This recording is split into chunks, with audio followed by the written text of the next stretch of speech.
Que comencemos.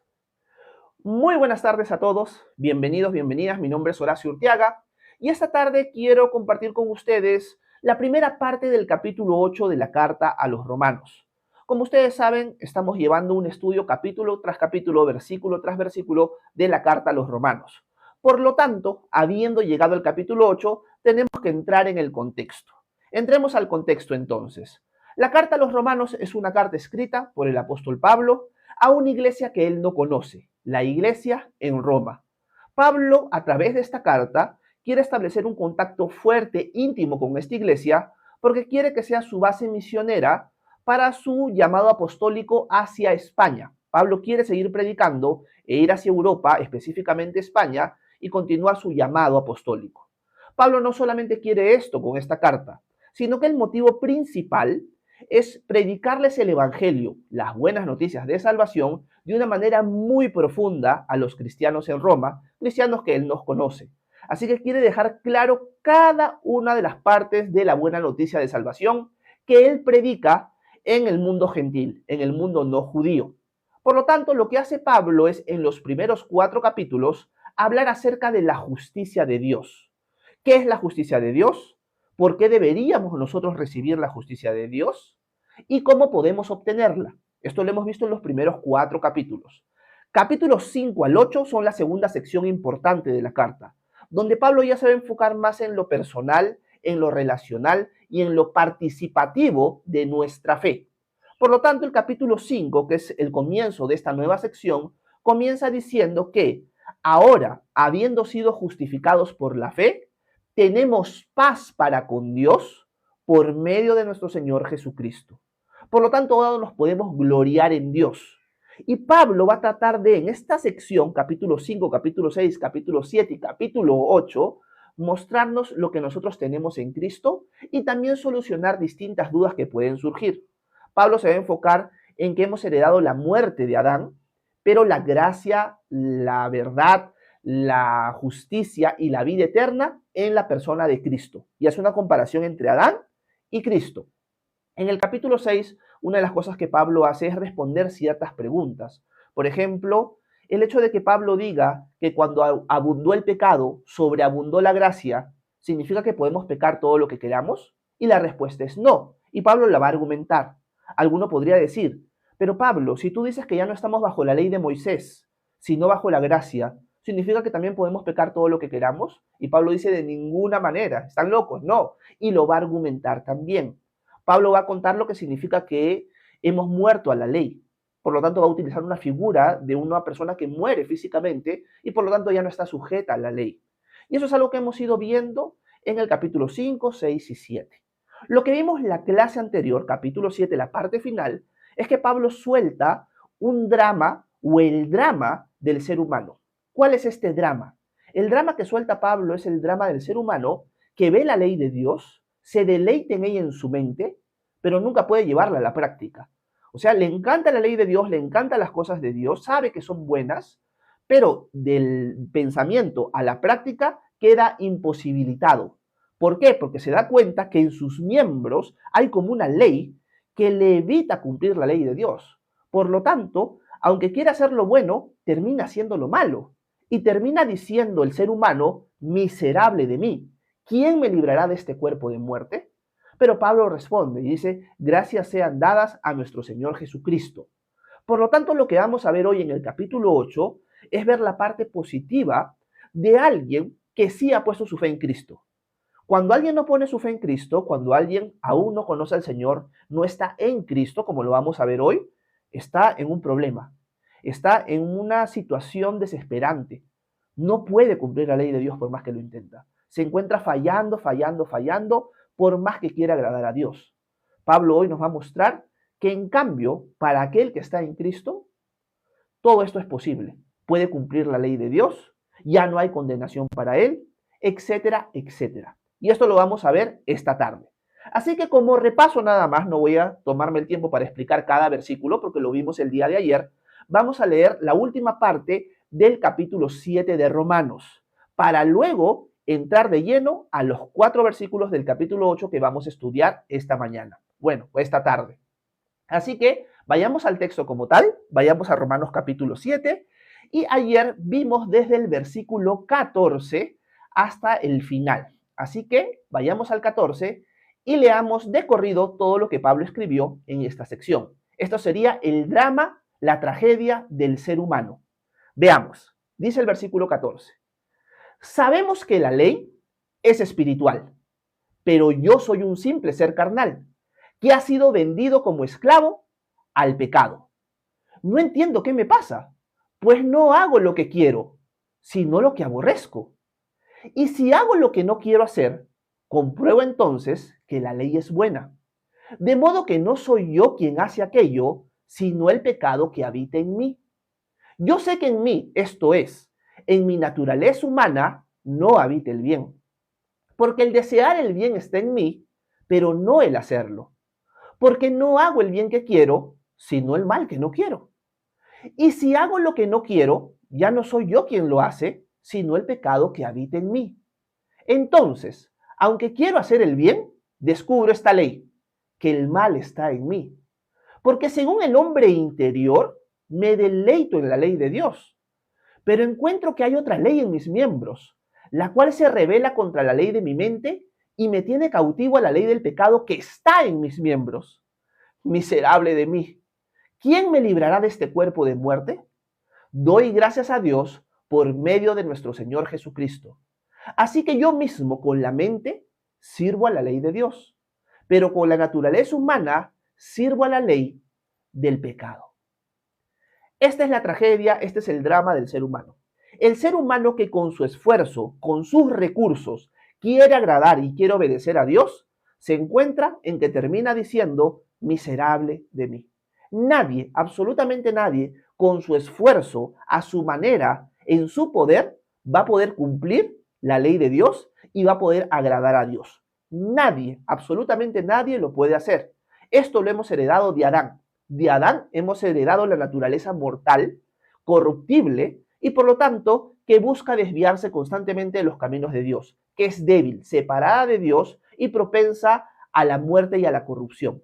Esto lo heredamos de nuestros antepasados, específicamente desde Adán. Pero ahora, en Cristo Jesús, hemos encontrado todo lo contrario. Y esto es lo que Pablo va a explicar a partir del versículo 1 del capítulo 8. Miren lo que dice Pablo, solo enfoquémonos en el versículo 1. Por tanto, no hay ninguna condenación para los que están unidos a Cristo Jesús, los que no andan conforme a la carne, sino conforme al Espíritu. Me encanta porque aquí surge el contraste. Sí, el ser humano sin Dios, sin su ayuda, por más que quiera agradarlo, por más que quiera obedecer, por más que se deleite en su ser interior en la ley de Dios, no puede cumplirlo. Por lo tanto, está condenado. Eso lo aprendimos en el capítulo 5 cuando vimos lo que heredamos de Adán. De Adán heredamos la muerte y esta muerte es susceptible a debilidad y por lo tanto a pecado. Por lo tanto, todos estamos condenados. Pero ahora, en Cristo Jesús, descubrimos una gran verdad. Y la verdad es la siguiente. Para los que estamos en Cristo Jesús, no hay condenación. Aquellos que estamos en Cristo Jesús no somos los que andamos según la carne, sino los que andamos según el Espíritu. ¿Qué es lo que Pablo está diciendo aquí? Varias cosas. La primera está mostrando el contraste entre un discípulo, entre un cristiano y una persona que no lo es.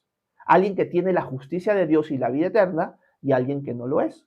Alguien que tiene al Señor en su vida, alguien que se ha arrepentido de sus pecados y ha puesto su fe en Jesús, anda conforme al Espíritu, porque el Espíritu Santo pasa a morar dentro de nosotros y no anda conforme a la carne. Es una característica del discípulo.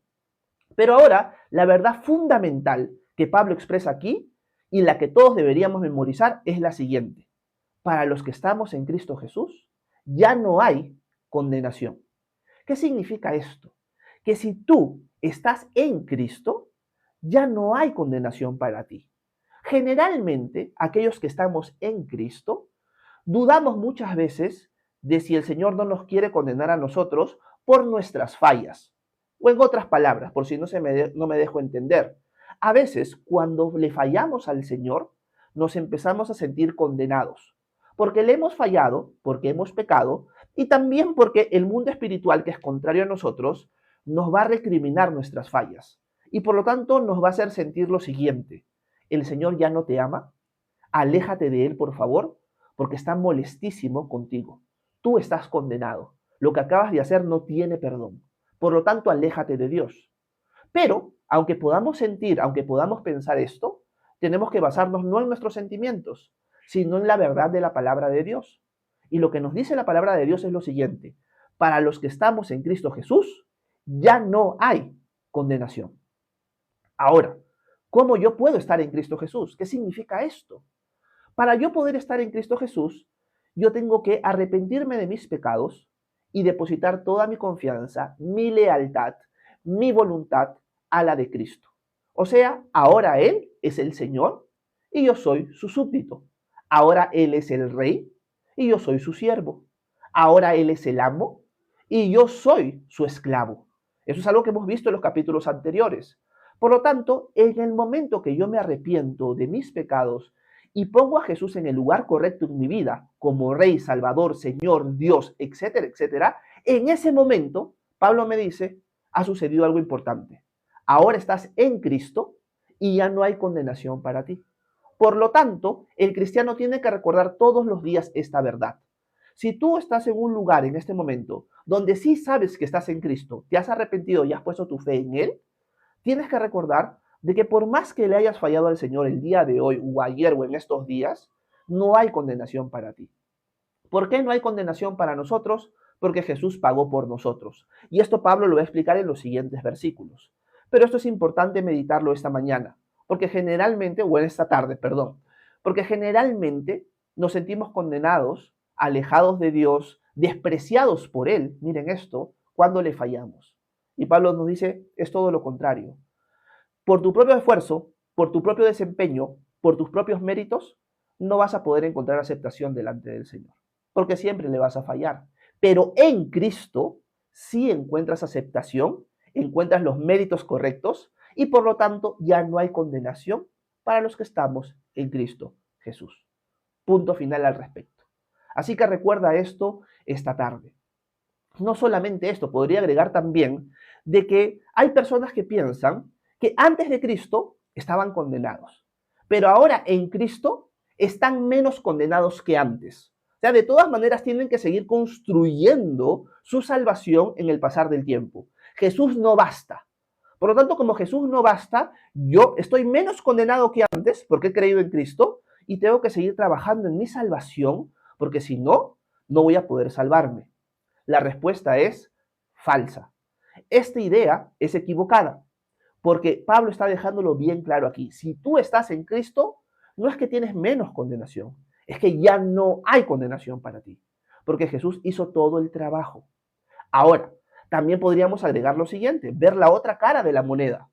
Si para los que estamos en Cristo Jesús ya no hay condenación, esto significa que para los que no están en Cristo Jesús, sí hay condenación. Si tú no estás en Cristo, sí hay condenación para ti. Esto Pablo lo explicó en los primeros 4 capítulos de Romanos. Lo hemos estudiado en varias semanas. Todo género humano, todo ser humano ha fallado, ha pecado. Por lo tanto, todo ser humano es culpable delante de Dios. Por lo tanto, tú y yo, si no estamos en Cristo, estamos condenados. No por la culpa de Dios, sino por nuestra propia culpa, por nuestro propio pecado. Nadie de los que estamos aquí presentes esta tarde puede decir, yo nunca he pecado, soy inocente. Todos sabemos que hemos metido la pata, nos hemos equivocado un montón de veces. Hemos roto la ley de Dios cientos, miles de veces. Por lo tanto, si no estamos en Cristo Jesús, lamentablemente estamos condenados. Por eso la buena noticia es que Dios te ama tanto a ti y a mí, que vino y se hizo hombre para Él recibir el castigo por nuestros pecados, para que ahora por la fe en Él, estando en Cristo, ya no haya condenación para nosotros, porque Jesús recibió la condenación en nuestro lugar. Por lo tanto, hay una buena noticia. Si tú pones tu confianza hoy en Cristo Jesús, tú ya no vas a tener condenación. Porque para los que estamos en Cristo Jesús, ya no hay condenación. Esto es importante. Agregaría una cosa adicional para pasar al siguiente versículo, y es lo siguiente, que por lo tanto, si entendemos esta verdad, Tengamos mucho cuidado y tengamos amor por aquellas personas que recién se están acercando al Señor, porque a veces, equivocadamente, les hacemos creer a ellas de que ya no tienen condenación por asistir a la iglesia, por cantar alabanzas, por leer la Biblia o porque simpatizan con las cosas de Dios. En el capítulo 7 hemos visto personas que simpatizan con las cosas de Dios, se deleitan en la ley de Dios, pero se dan cuenta que en su manera, en su esfuerzo, no la pueden cumplir, porque viven bajo la carne y no bajo el espíritu. En nuestro día a día conocemos un montón de personas quizás que, al igual que en Romanos capítulo 7, vemos personas que se deleitan en la ley de Dios, pero viven en la carne. Son personas que practican el pecado, son personas que realmente no han entendido qué es la salvación, son personas que no están en Cristo, pero simpatizan con las cosas de Dios.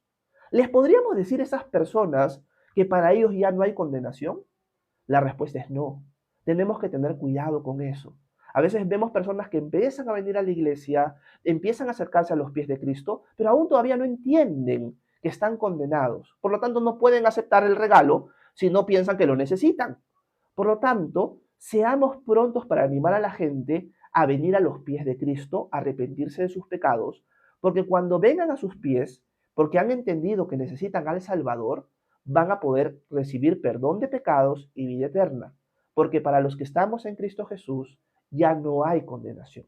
Tengamos cuidado y amor hacia nuestros amigos y quizás futuros hermanos que se están acercando a las cosas de Dios y no los confundamos diciéndole hermano o hermana cuando realmente la persona vive en la carne y no en el espíritu. Tengamos cuidado con eso. Así que esto es lo primero que quería decirles a la luz del versículo 1 del capítulo 8 de Romanos. Pero el tema continúa. Así que entremos al versículo 2 del capítulo 8. Volviendo a leer el 1 para entrar en contexto. Dice lo siguiente Pablo: por lo tanto, no hay condenación para los que están unidos a Cristo Jesús, los que no andan conforme a la carne, sino conforme al Espíritu. Porque la ley del Espíritu de vida en Cristo Jesús me ha librado de la ley del pecado y de la muerte. Me encanta porque aquí Pablo lo que hace en el versículo 2 es mostrarnos una realidad. La persona que está en Cristo Jesús ha sido liberada de la ley del pecado y de la muerte por medio de la ley del Espíritu. ¿Qué significa esto?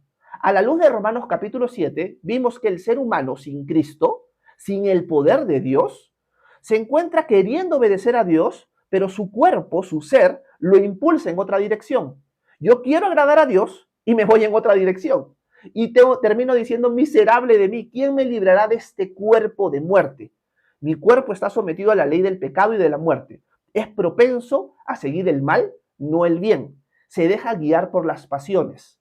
Pero cuando esta persona pone su fe en Jesús, se vuelve alguien que está en Cristo, ahora el que domina su cuerpo es el Espíritu Santo.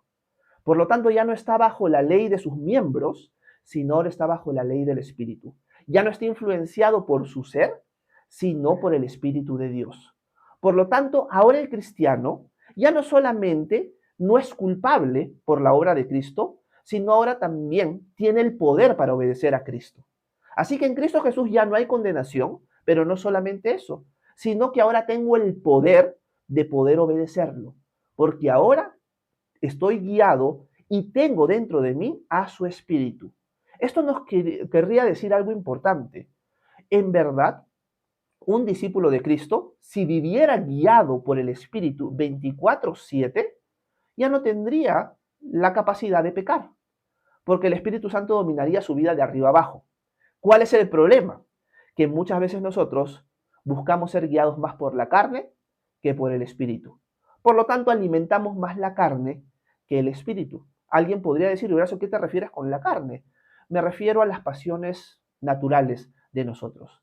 Alimentamos más aquello que es pecaminoso y que alimenta más nuestras pasiones que meditar en la palabra de Dios, que pasar tiempo a solas con Él, que ayunar, por ejemplo. Entonces, en lugar de alimentar yo el espíritu, termino alimentando la carne. Entonces, si alimento más la carne que el espíritu, adivinen qué va a pasar.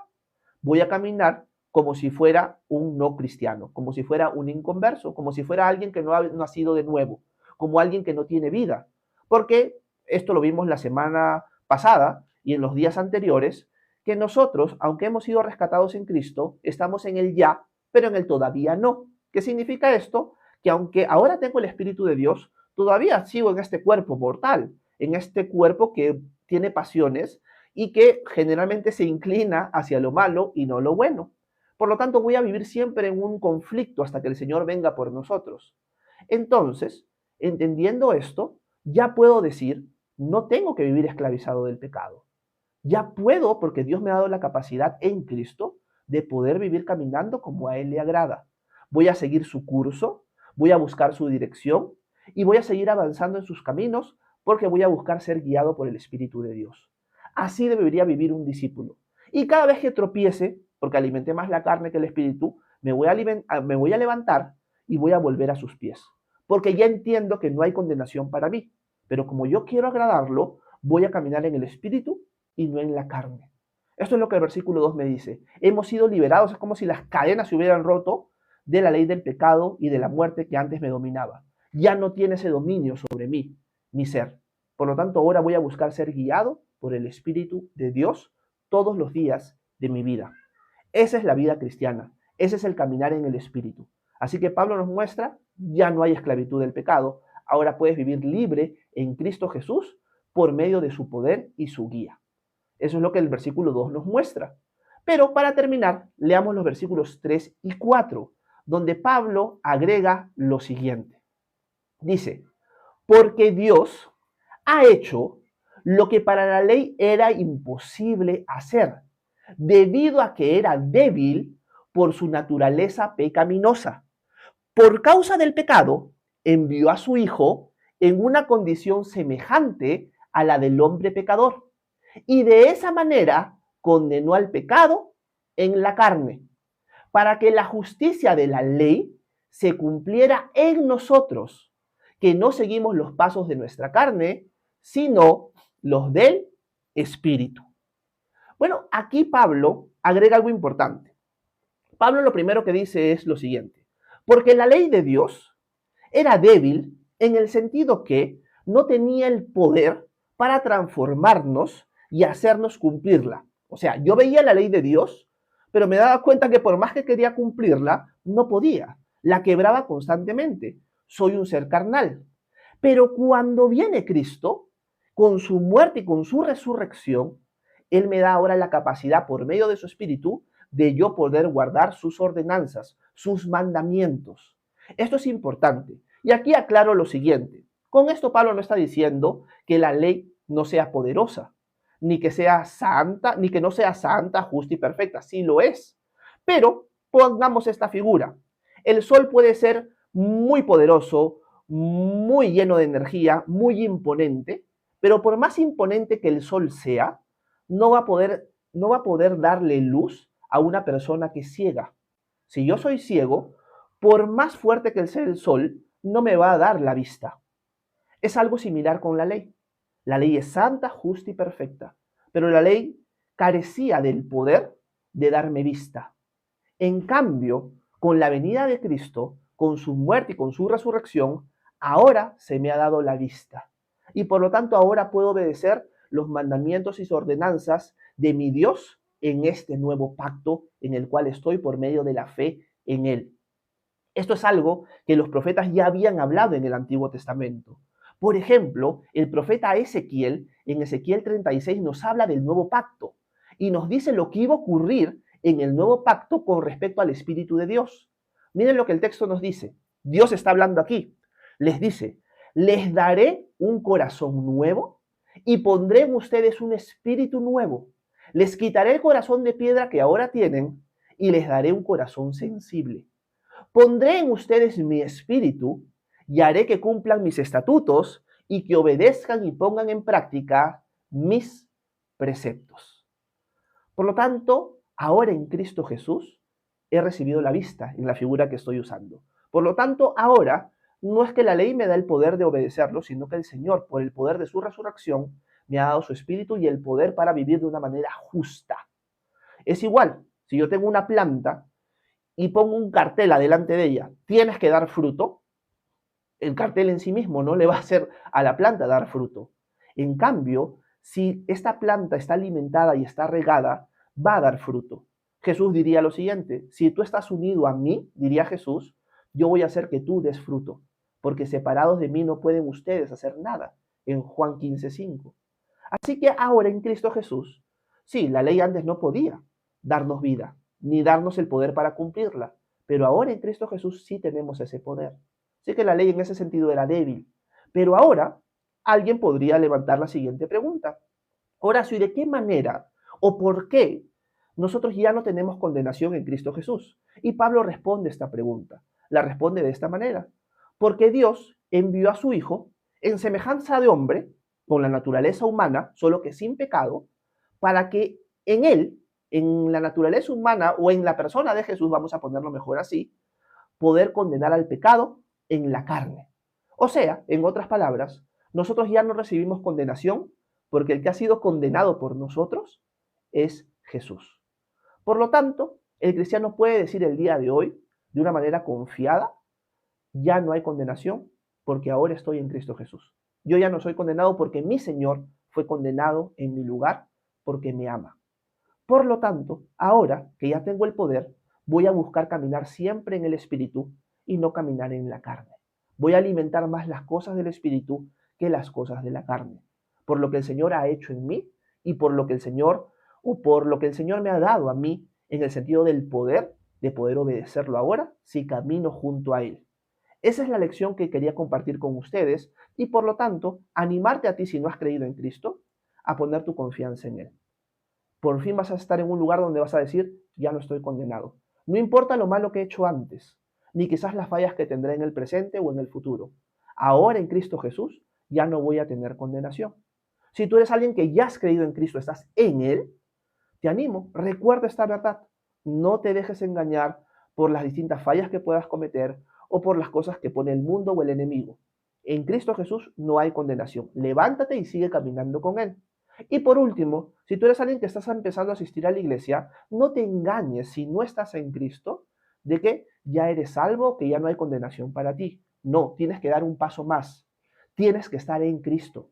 Arrepiéntete de tus pecados y pon tu confianza en Cristo, porque sin Él siendo tu Dios, Señor, el amo de tu vida, sí hay condenación para ti. Por más que vayas a la iglesia, por más que leas la Biblia, por más que cantes alabanzas. La pregunta que tienes que responder es la siguiente: ¿Jesús es mi amo? ¿Es mi Señor? ¿Es mi Dios realmente? ¿O sigo siendo yo el que maneja el carro de mi vida? Si la respuesta es que sigue siendo tú, todavía hay condenación para ti. Si ahora es Señor tu amo, es el Señor tu amo, ahora sí ya no hay condenación para ti. Bienvenido a la familia de Dios. Así que ese es el pequeño devocional que quería compartir con ustedes esta tarde. Espero que haya sido de edificación, que se haya podido entender. Y ahora pasaremos a un tiempo de preguntas y respuestas. Así que si tienen dudas sobre Dios, el cristianismo, la Biblia, por favor, háganmela saber, que con gusto voy a intentar responder sus preguntas a continuación. Muchas gracias por su atención. Que Dios los bendiga a cada uno de ustedes.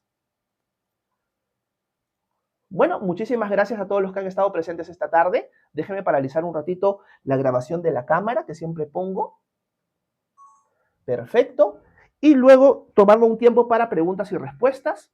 Denme solamente un chance, que generalmente cuando hago live en la tarde, sudo un montón por el calor de las luces. Así que espero que dentro de todo haya sido de edificación para ustedes este tiempo devocional. Para los que no me conocen, mi nombre es Horacio Urtiaga. Y de lunes a viernes a las 9 de la mañana, hora Perú, estamos leyendo juntos la carta a los romanos. Y estamos por el capítulo 8. Hubo problemas técnicos en la mañana, por lo tanto he tenido que hacer el live que siempre hago en las mañanas en la tarde.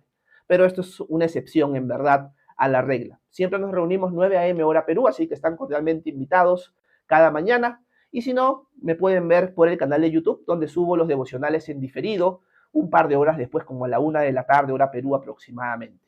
Así que gracias. Y bueno, después del tiempo devocional siempre dejamos un tiempo abierto para preguntas y respuestas. Así que si tienes dudas sobre Dios, el cristianismo, la Biblia, déjame en la sección de comentarios. Puede ser de lo que hemos leído hoy o puede ser de otras cosas para poder intentar responder sus preguntas. Si me pueden apoyar dándole tap a la pantalla varias veces, se los agradecería un montón, ya que así permiten que el algoritmo de TikTok alcance a más personas. Dicho esto, voy a subir para leer sus preguntas, sus comentarios y conversar con ustedes. He visto que se han movido bastantes comentarios mientras avanzaba en el devocional y lamentablemente no tengo moderadores, así que lo más probable es que no han silenciado a los que han estado escribiendo varias veces. Y lo más probable es que si eres alguien que has estado faltando el respeto en el transcurso del devocional, voy a tener que bloquearte del canal. Así que vamos a ver cómo fue el chat. Déjenme ver. Quiero saludar a Happy por mi Cristo. ¿Cómo estás, hermana? Dios te bendiga. Buenas tardes. Bienvenida. Quiero saludar a Ingrid Centeno. Dices, estudia Romanos. Que bueno, yo lo leí todo y no lo entendí. Ingrid, bienvenida a este canal. Como digo, los lives lo hacemos en las mañanas, no en las tardes, pero estás cordialmente invitada y los puedes ver por diferido. Estoy enseñando desde el capítulo 1 en adelante en mi canal de YouTube. Así que lo puedes ver por ahí. Mi canal se llama Horacio Urtiaga también. Paola Ibarra, ¿cómo estás, Paola? Un abrazote, hermana. Dice, buenas tardes, pastor. ¿Recomienda la Biblia de estudio de John MacArthur? No la recomiendo, Paola, pero no es mala tampoco, ¿ok? Si tú me pedirías una Biblia de estudio, preferiría la de David Guzik, que la de John MacArthur, pero tampoco es mala, tampoco la voy a satanizar. Solo que las posturas sobre la salvación de John MacArthur son posturas contrarias a las que yo sostengo. Por lo tanto, como tenemos formas de pensar distinto, no me inclino a la postura de MacArthur en varias cosas, entonces por eso es que no la recomendaría, pero tampoco la voy a satanizar. Así que si tú la tienes, no hay ningún problema, Paola, nútrete de ella, examina todo, retén lo bueno, filtra todo a la luz de la palabra de Dios, no solo con MacArthur, sino con cualquiera. Así que eso es lo que te podría responder, querida Paola. Gracias por tu pregunta. David dice, mi pregunta, ¿y quién creó el pecado? Y bueno, David Villa, David, eres bienvenido siempre a este canal, pero no tienes que repetir lo mismo a cada rato. Por lo tanto, te doy una advertencia con respeto, en verdad, porque tú sabes que acá tienes la libertad de poder preguntar lo que quieras. Pero si vas a seguir repitiendo el mismo mensaje 80,000 veces, voy a tener que silenciarte y bloquearte del canal. No sería mi deseo, pero si sigues con esa actitud, sí lo voy a tener que hacer. Con una sola vez que lo escribas es suficiente. Ismael OM dice, ¿y cómo me allego a Cristo Jesús? Bueno, lo dijimos al principio, a la luz del versículo 1, donde vimos que es por medio de la fe. Si yo me arrepiento de mis pecados y pongo mi fe en Jesús, voy a estar en Cristo. Pero es una decisión que yo tengo que tomar. Así que en verdad es sencillo, solo que tenemos que matar nuestro orgullo, ponerlo a Él como nuestro Dios y Salvador. Ya no ser nosotros los dioses, sino Él el Señor y Salvador, Él nuestro Dios. Le respondo a David. Dice David, ¿quién creó el pecado? El pecado es producto de la libre decisión del hombre.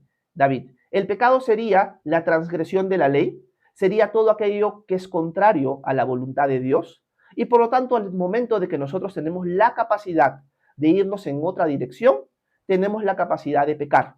Por lo tanto, Dios no es el autor del pecado, pero al crear seres libres con la capacidad de amar, también se abre la puerta para que el ser humano tenga la capacidad de pecar. Así que el ser humano es responsable de su pecado, Dios no crea el pecado, pero es las consecuencias de la libertad del ser humano. Gracias, David. Déjenme ver. Arteaga dice, no hagan spam, lee los comentarios hasta después.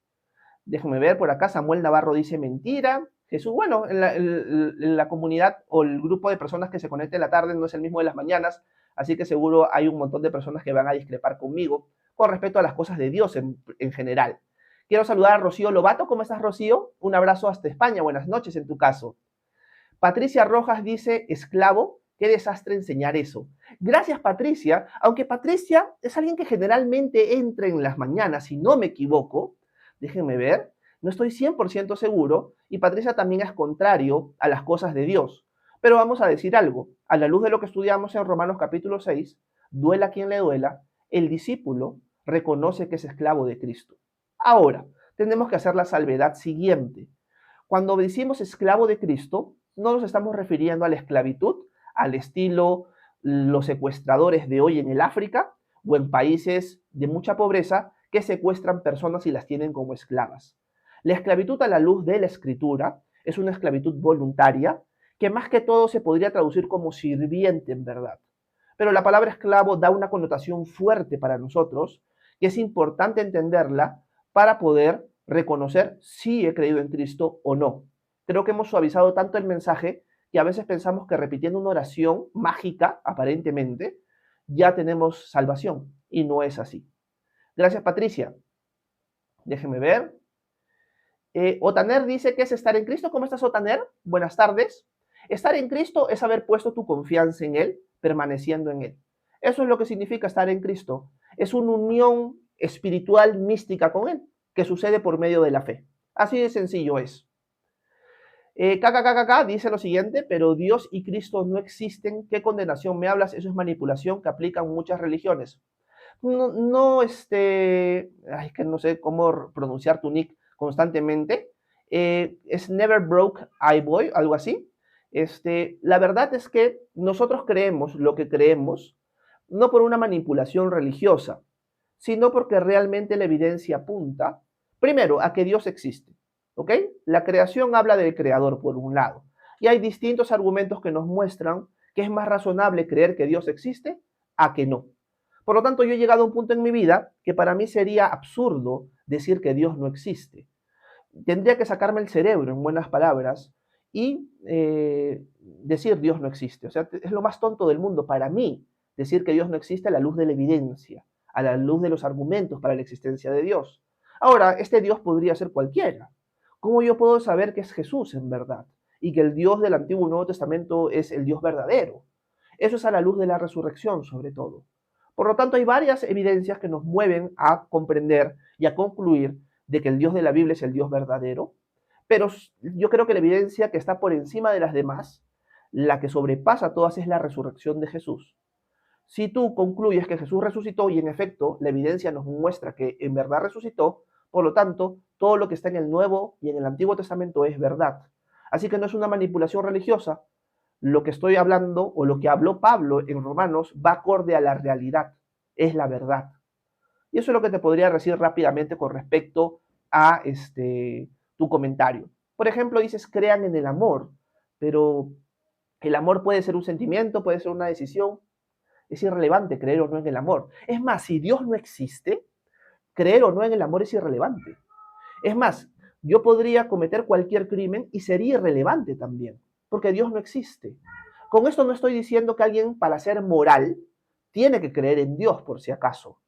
Pero el hecho de que exista una moralidad objetiva que está por encima de mi decisión y de mi opinión, asesinar a un niño por diversión está mal en todos los casos, me muestra que hay alguien que ha puesto esa ley, que es independientemente a mí. Por lo tanto, decir crean en el amor o crean en la paz es irrelevante en verdad si Dios no existe. La evidencia apunta a que Dios sí existe. Por lo tanto, creer en el amor en verdad es creer en el mismo Dios, porque Dios es amor. Por lo tanto, tu frase crean en el amor, acorde a la verdad y a la realidad, sería creen en Jesús. Si en buena cuenta estarías diciendo con tu frase a todos los que están presentes aquí, crean en Jesús, porque Él es amor. Gracias por tu comentario. Déjenme ver. Vamos a ir leyendo algunos comentarios más. Por acá están conversando entre ellos. Roy dice amén en el nombre de Jesús. ¿Cómo estás, Roy? Bienvenido a este canal. Déjenme seguir leyendo algunos comentarios más. Kimberly Felipa dice, buenas tardes, pastor amado, aunque no hay condenación, debemos seguir difundiendo el evangelio. Por supuesto que sí, Kimberly. Eso no quita lo que Pablo expresa en Romanos capítulo 8. Déjenme ver por aquí están que conversan entre ellos. Rocío C, ¿cómo estás? Un abrazo hasta México. Buenas tardes, hermana. Dice, ya nos reunimos a esta hora. Es que hubo un problema técnico en la mañana con mi internet. Por eso es que tuve que hacer live nuevamente por aquí. Así que solamente por esta ocasión, Rocío. Déjenme ver. Techi, ¿cómo estás? Buenas tardes, hasta Lima. Un abrazote para ti, para Bruno. Déjenme ver. Ministro de Liberación dice amén.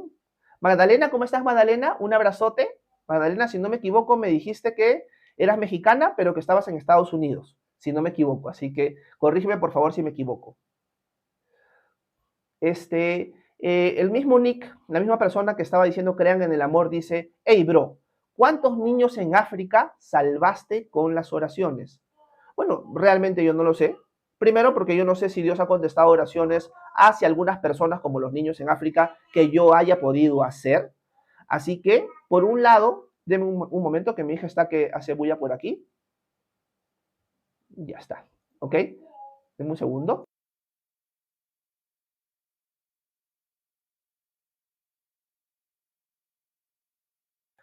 Ya está. Le decía a este hombre, debe ser, no estoy seguro si es mujer o hombre, de que realmente no podemos saber cómo Dios ha respondido las oraciones hacia niños en África, que algunos de nosotros podemos hacer, solamente Dios lo sabe. Ahora, eso no implica que solamente con oraciones podíamos ayudar al necesitado, sino por medio de acciones puntuales y directas. Así que hay hermanos en la fe que quizás apoyan a personas en África o en otros países con necesidad, o al vecino que tiene necesidad y lo apoya y muestra el amor de Dios así. Por lo tanto, en verdad, cuando alguna persona suelta comentarios así con respecto a niños de África o la maldad, etcétera, etcétera, está saliendo del punto de encuentro con respecto a si Dios existe o no. Es más, podríamos decir lo siguiente, el hecho de que la maldad exista nos muestra que existe Dios. Porque ¿cómo puedes definir algo que es malo si no hay un contraste entre lo malo y lo bueno? Si no hubiera una ley que defina eso, independientemente de nosotros, ¿quién le ha dicho a este personaje de que los niños en África que están pasando hambre es algo malo? ¿Por qué él lo ve así? Sería su opinión contra la mía. Capaz yo pienso que los niños en África está bien que se mueran de hambre y él no. ¿Quién tendría la razón? Si no existe Dios, ninguno de los dos tendría la razón, serían opiniones nada más. El hecho de que la maldad exista nos muestra que hay alguien que nos muestra la diferencia entre lo bueno y lo malo, independientemente de nosotros. Por lo tanto, Dios existe. Entonces, ese tipo de comentarios más bien confirman la existencia de Dios. Solo que es difícil para algunas personas poder aceptarlo, porque cambiaría toda su forma de vivir. Y eso es algo bien interesante. Gracias por tus comentarios. Déjenme seguir leyendo algunas cosas más por aquí para luego terminar el tiempo del live. Ok, déjenme ver. Vamos a seguir leyendo algunas preguntas más. Espero no haberme saltado algunos comentarios de ustedes por aquí, sino que han escrito demasiado y lamentablemente no he tenido moderadores hoy y por eso no los han podido silenciar. Aquí me quedé por aquí. Déjenme ver. A ver, vamos a ver si encuentro alguna pregunta interesante por acá. ¿Ok? Déjenme ver. Es pura conversación entre varias personas nada más. Robert dice que buena explicación, pastor. Un abrazo, Robert. Bienvenido. Kevin dice, amén. ¿Cómo estás, Kevin? Qué gusto verte por acá después de tiempo. Yves Lolita dice, gloria a Dios. Déjenme ver. Adri, ¿cómo estás? Dice, wow, muchas gracias, gloria a Dios. Déjenme ver. Bendiciones, pastor, dice Yves. Kimberly también. Mirna, si no me equivoco, dice amén. ¿Ok? ¿Cómo estás, Mirna? Otaner dice, ¿qué es estar en Cristo? ¿De qué manera literal que sería? Bueno, creo que ya le respondí eso a Otaner. Janet Hernández, ¿cómo estás? Buenas tardes. Gracias, gracias, Janet. User dice, gracias de nada para servirte. El caminante dice, ¿cómo escuchar la voz de Dios? Gracias, el caminante. Deme un segundo, por favor. El caminante dice cómo escuchar la voz de Dios. La forma segura, segurísima diría yo, de escuchar la voz de Dios es por medio de su palabra.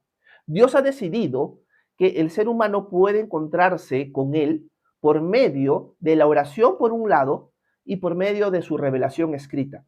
Dios ha decidido plasmar su voluntad, plasmar el plan de salvación, plasmar ciertas diversas cosas en la escritura, Antiguo y Nuevo Testamento. Por lo tanto, cuando yo me acerco al texto bíblico, me estoy acercando a la voz de Dios. Hay un meme que siempre me gusta repetirlo, que muestra a un hombre que habla hacia las nubes y les dice, Dios, háblame. Y lo que baja de las nubes es una mano gigante con una Biblia en la mano. Porque la revelación más segura que tenemos nosotros está escrita, está revelada en el Antiguo y Nuevo Testamento. Por lo tanto, lo primero que tenemos que hacer es lo siguiente. Para yo poder escuchar la voz de Dios, tengo que meditar en la palabra de Dios, leerla en su contexto, leerla completa y poder encontrar ahí todo el consejo de Dios. Ahora, eso no significa que Dios me pueda hablar de distintas maneras. Dios me puede hablar a través de circunstancias, Dios me puede hablar audiblemente, aunque a mí nunca me ha pasado eso, y Dios me puede hablar a través de personas también. Por lo tanto, ese tipo de experiencias no son experiencias generalmente normales, o sea, no es algo del día a día, pero pueden pasar. Pero la que es segura, y siempre tenemos que filtrar las demás a la luz de esta, es la revelación de la Escritura. Por lo tanto, podemos escuchar la voz de Dios primeramente y principalmente por su palabra, la revelación escrita de Dios. Gracias por tu pregunta. Déjenme ver. Voy a tratar de responder unos minutos más y luego ya cierro el live de hoy. Ok, déjenme ver otra vez un montón de comentarios. Déjenme ver. Quiero saludar a Pedro, a Yesni, a Zoe. ¿Cómo están? Buenas tardes. Déjenme ver. Ana por aquí escribe y dice lo siguiente. ¿Cómo estás, Ana? Dice, hola, sí, gracias. Una consulta. ¿Cómo estoy segura de estar en Cristo? No me he congregado todavía. Gracias, Ana. Para estar en Cristo no es necesario congregarse. Podríamos decir lo siguiente, que una persona que está en Cristo se congrega, no necesariamente al revés. Por lo tanto, estar en Cristo, Ana, no es porque tú congregas. Generalmente, estar en Cristo va a surgir por tu relación íntima con Dios. Por lo tanto, podríamos decir lo siguiente. Para yo estar en Cristo, lo que tengo que hacer es reconocer primeramente que yo no me puedo salvar por mi cuenta, que realmente soy culpable, que si me moriría hoy sin Cristo, estoy condenado. Y reconozco esto, porque soy culpable delante de Dios, soy un pecador. Cuando entiendo esto y vengo a Cristo y le pido a Él perdón y lo reconozco a Él como Rey y Salvador, mi lealtad ahora es a Él, Él es mi Dios, Él es mi Señor y mi Salvador, en ese momento, en el momento que yo tomo esa decisión, Ana, ya estoy en Cristo. Por lo tanto, ya no hay condenación para mí. El sacrificio y la resurrección de Jesús se aplican a mi cuenta. Soy declarado justo por medio de la fe, nazco de nuevo, soy el Espíritu Santo viene a morar dentro de mí. Esto es algo espiritual que estoy contando. Por lo tanto, ya no hay condenación para los que estamos en Cristo Jesús. Por lo tanto, ahora vas a caminar en el Espíritu y no en la carne, aunque vas a luchar constantemente con eso. Por lo tanto, para poder caminar en el Espíritu y alimentarte del Señor constantemente, necesitas una iglesia local, Ana. Entonces deberías congregarte, orar para que el Señor te guíe a una iglesia que realmente busque enseñar su palabra y que no busque sacar provecho de ti en un sentido negativo. Porque lamentablemente el día de hoy abundan esas iglesias. Así que esa sería la respuesta que te podría dar, Ana. Así que estar en Cristo no es por congregar, pero una persona que ya está en Cristo tiene que congregar. Lo va a hacer porque va a querer caminar en el Espíritu. Y necesita pasar tiempo con otros hermanos en la fe, adorar juntos, escuchar la palabra de Dios juntos, servir a otros, y por lo tanto necesita congregarse. Gracias, Ana, por tu pregunta y comentario. Déjenme ver. Quiero saludar a Adrián. Buenas noches. Déjenme ver. Yanet Hernández dice, si yo no estoy casada y soy conviviente, ¿estoy en pecado? Buena pregunta, Yanet. Diríamos lo siguiente. Primero, tendría que conocer tu historia, en verdad. Yo diría que si tú eres una persona, Yanet, que conocías a Cristo y aún conociéndolo, aún sabiendo que estaba mal, te uniste a otra persona, cometiste un pecado al tomar esa decisión. Por lo tanto, le fallaste a Dios y hay consecuencias a tus acciones. Esto no quiere decir que si tú eras una mujer que no conocías nada de Cristo, te uniste con otra persona, con tu pareja en este momento, y ya habiendo formado una familia, llegaste a conocer a Cristo, tú estás en pecado. No lo estás, porque has formado ya una familia. Si tú me dijeras, Horacio, yo ando con diversas familias, ¿no? Tengo un hombre por aquí, un hombre por allá y un hombre por acá, yo te diría, estás en pecado, estás cayendo en fornicación. Pero si tú me dices, Horacio, yo soy fiel a mi pareja es fiel a mí, hemos formado una familia, tenemos hijos, pero no hemos hecho el pacto matrimonial que la cultura de hoy demanda, yo te diría, no estás en pecado, solamente que no estás en el ideal de Dios. Podrías mejorar tu situación. ¿A qué me refiero? Dios, en su palabra, no ha dejado como mandamiento un rito específico que inicie el matrimonio. Vuelvo a repetirlo. Dios, en su palabra, no ha dejado por mandamiento un rito específico que inicie el matrimonio. En el tiempo de Abraham, en el tiempo de Jesús, los matrimonios no eran por la municipalidad ni por la iglesia. Eran pactos sociales, familiares. Tu papá con el papá de tu esposo hacían un trato audiblemente, ni siquiera a veces escrito, hacían una cena y se consumaba el matrimonio. Y está.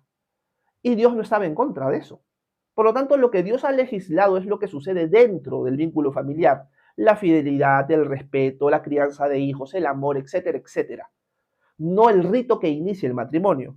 Por lo tanto, si tú de alguna manera u otra decidiste unirte a otra persona y formar una familia, es una forma de rito, que quizás nuestra cultura de hoy no lo vea conveniente, es otra cosa, pero Dios no te va a demandar, sabes que estás en pecado. Lo que sí podría mejorar es que, ahora que ya has conocido a Cristo, poder hacer un pacto delante de Él. un pacto matrimonial delante de Él. ¿Sabes qué? Nosotros nos unimos sin tomar a Dios en cuenta. Ahora queremos hacerlo. Y por lo tanto, hacer una celebración puede ser algo casero, o puedes hacerlo por la municipalidad o por la iglesia, y establecer un pacto matrimonial con tu esposo, ahora que has conocido a Cristo, para honrar a Dios de esa manera. Por lo tanto, si estás en convivencia, yo te diría, busca ir hacia el ideal de Dios. Hay veces, Janet, que lamentablemente las mujeres que conocen a Cristo las han conocido en esa situación en la que tú te encuentras, pero sus parejas no. Por lo tanto, las parejas no quieren entrar en el vínculo matrimonial. ¿Por qué? Porque saben que la iglesia lo está imponiendo. No es una decisión que ustedes están tomando juntos, sino dicen, es porque ahora te has vuelto cristianita y porque tu pastor o tus líderes están diciendo eso que te quieres casar. Porque antes no me decías nada de eso. Por lo tanto, no quiero, pues. Y es una forma de darle la contra porque saben que te lo están imponiendo. En cambio, si son los dos cristianos o han llegado los dos a los pies de Cristo, es chévere, es bonito decir, antes nos unimos sin tomar a Dios en cuenta. Hay que hacer una celebración ahora sí tomando a Dios en cuenta y jurándonos fidelidad, pero ahora delante de Dios. Quizás con nuestros hermanos en la fe o con amigos cercanos. Puede ser por la municipalidad, puede ser por la iglesia. Es algo que ustedes deberían decidir. Pero no es que estás en una condición inferior porque estás en convivencia ahorita con tu pareja y tienes ya una familia formada. Hay personas que se sienten condenadas por eso. Si tú estás en Cristo, a pesar de que estés en convivencia, no hay condenación para ti. ¿Es el ideal de Dios eso? Yo diría que no. Es más, alguien me podría decir, Horacio, yo sí me uní, matrimonio civil, pero yo no era cristiana ni cristiano. ¿Está bien eso? No es pecado, pero sería bonito que vayas hacia el ideal de Dios, de hacerlo delante de Dios, hacerlo para honrarlo a Él. Eso sería algo hermoso. Igual sucede con cualquier rito que haya usado alguna u otra persona para formar su familia en matrimonio. Eso es lo que te podría decir, Janet. En cambio, si es una persona que realmente ha creído en Cristo y si ha ido, a pesar de haberlo conocido en esa dirección, ha pecado y ha fallado. Por lo tanto, tiene que arreglar las cosas haciendo un pacto y un vínculo matrimonial. Eso es lo que te podría decir, Janet. Sé que esta respuesta causa bastante controversia, pero es lo que en el transcurso del tiempo he estado investigando y estudiando al respecto. Así que eso es lo que te podría decir, Janet. Espero que me haya dejado entender. Y bueno, ahora sí me tengo que retirar. Gracias por haberme acompañado esta tarde. Espero que haya sido de edificación y nos vemos mañana 9 a.m. hora Perú para seguir avanzando con los siguientes versículos del capítulo 8 de Romanos. Que tengan una excelente tarde, que Dios los bendiga. Nos vemos mañana. Bye bye.